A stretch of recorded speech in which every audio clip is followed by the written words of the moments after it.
ब्रह्मर्षि पत्री जी की पुस्तक संकल्प शक्ति और वाक क्षेत्र का स्वाध्याय चल रहा है। पिछले अध्याय में हमने विचार क्षेत्र, वाक क्षेत्र और चेष्टा क्षेत्र इनके बारे में जाना था। आज हम जानेंगे चेष्टा क्षेत्र के बारे में और उसके बाद फिर वाक क्षेत्र के बारे में। चेष्टा क्षेत्र क्या है? यह यही कुरुक्षेत्र और कर्म क्षेत्र है। कुरु नामक धातु से आया है। हमारे द्वारा किए जाने वाले सारे कार्य कुरुक्षेत्र से संबंधित हैं, यानी खाना पीना, सोना इत्यादि। इस प्रकार से तरह तरह के काम, शरीर द्वारा किए जाने वाले हर कार्य को कुरुक्षेत्र कहते हैं। चेष्टा और बातों से संबंधित विषय को हम अलग कर रहे हैं। चेष्टा को अलग करके चेष्टा प्रपंच को समझने की कोशिश करेंगे। उदाहरण, अर्जुन को द्रोण को मारना है, एक चेष्टा है। अभिमन्यु को उत्तरा से शादी करना है, यह एक चेष्टा है। नौकरी करनी है, बच्चे पैदा करना है, पैसा कमाना है। आनंद से भोग भाग्य के मजे लेने हैं, यह सब चेष्टाएं हैं। क्रिया रूप में किए जाने वाला हर कार्य चेष्टा है। जिस तरह भावना प्रपंच केवल एस्टर प्रपंच और कारण प्रबंध है, इसी तरह चेष्टा प्रपंच केवल भू प्रपंच से संबंधित है।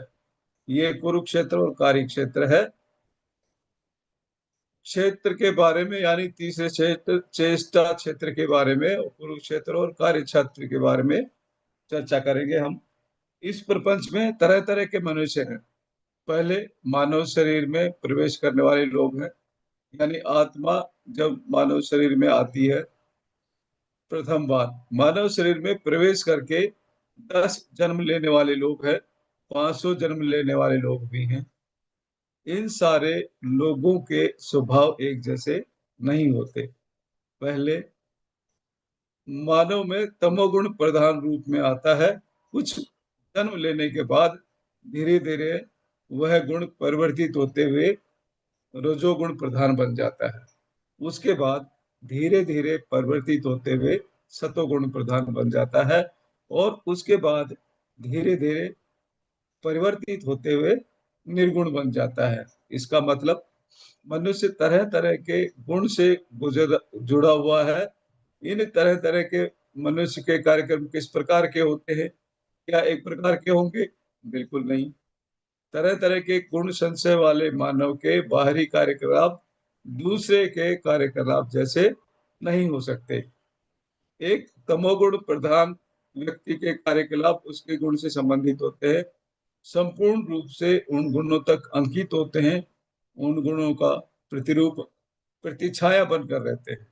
एक तमोगुण प्रधान व्यक्ति के कार्यकलाप एक रजोगुण व्यक्ति के कार्यकलाप के समान नहीं होते। यह असंभव है। कैसे होंगे? जो खाना खाओगे वही तो खुशबू लगेगी। टमाटर की सब्जी खाने के बाद क्या हाथ में से करेले की खुशबू आएगी? इस तरह से हमारे भीतर जो गुण होता है, हमारे बाहर के कार्यकलाप भी उसी गुण से संबंधित होंगे, लेकिन दूसरों के गुणों से संबंधित नहीं होते हैं। यह असंभव और असहज है, ऐसा नहीं होता है। इसी तरह रजोगुण प्रधान व्यक्ति के कार्यकलाप सत्वगुण प्रधान व्यक्ति के कार्यकलाप एक जैसे नहीं हो सकते। सत्वगुण प्रधान व्यक्ति के कार्यकलाप कैसे होते हैं? जैसे अच्छा संगीत सुनना, स्वादिष्ट पकवान बनाना, नहीं तो हमेशा हंसते खेलते रहना। रजोगुण प्रधान राजनीति में रहता है, उसे वही चाहिए। इसी तरह सात्विक गुण प्रधान के कार्यकलाप निर्गुण प्रधान व्यक्ति के कार्यकलाप जैसे नहीं होते। निर्गुण प्रधानी हमेशा ध्यान करता रहता है, ध्यान करने के लिए बोलता है, ध्यान करवाता है। उसी तरह बाहर के गुण भी होते हैं। आपके कर्म आपके गुणों की प्राकृतिक छाया है। आपका गुण और आपके द्वारा किए जाने वाला कार्य अलग अलग नहीं होते। अलग अलग होना असंभव है। क्या गुण इतनी जल्दी बदलेगा? नहीं बदलेगा, बहुत धीरे धीरे परिवर्तित होगा। अतः किसी के कार्यकलाप पर निंदा करने का अधिकार किसी को नहीं है, क्योंकि आत्मा भी एक छोटी बच्ची जैसे धीरे धीरे चलती है। कुछ जन्म लेती है, एकदम से 50 जन्म नहीं ले सकती, इसलिए ऐसा होता है। 5 जन्मों में जैसे स्वभाव होते हैं वही गुण रहते हैं, 50 जन्मों में जो गुण होंगे वही गुण रहते हैं। इसी तरह 1000 जन्म लेने वाला जो काम करता है वही काम करता रहेगा। गलती कहाँ पर है? असल में गलती है ही नहीं। गलती पकड़ना ही सबसे बड़ी गलती है। मानव को कुछ जन्मों तक तो तमोगुण व्यक्ति बनकर पैदा होना ही पड़ेगा। कुछ जन्म रजोगुण के अनुसार रहना है। एक समय जीसस ने कहा, आप में जिन्होंने जीवन में एक भी गलती नहीं की है, केवल वही पत्थर मारेंगे। ये सुनकर सभी ने अपने हाथों में पकड़े पत्थरों को नीचे फेंक दिया, क्योंकि हर कोई अपने स्तर पर सही और गलत करता रहता है। इसलिए किसी को गलत नहीं ठहराना चाहिए। किसी को गलत ठहराने की समर्थता हमारे अंदर नहीं है। किसी की चेष्टा पर भी निंदा नहीं करनी चाहिए।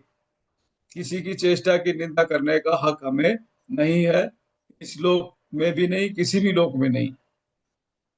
चेष्टा प्रपंच का अंतर गुण प्रपंच का बंदी है। श्री कृष्ण ने गीता में कहा है, प्रकृति सहज है, वह प्रकृति के गोत्र से आए हैं, वह तुम नहीं हो।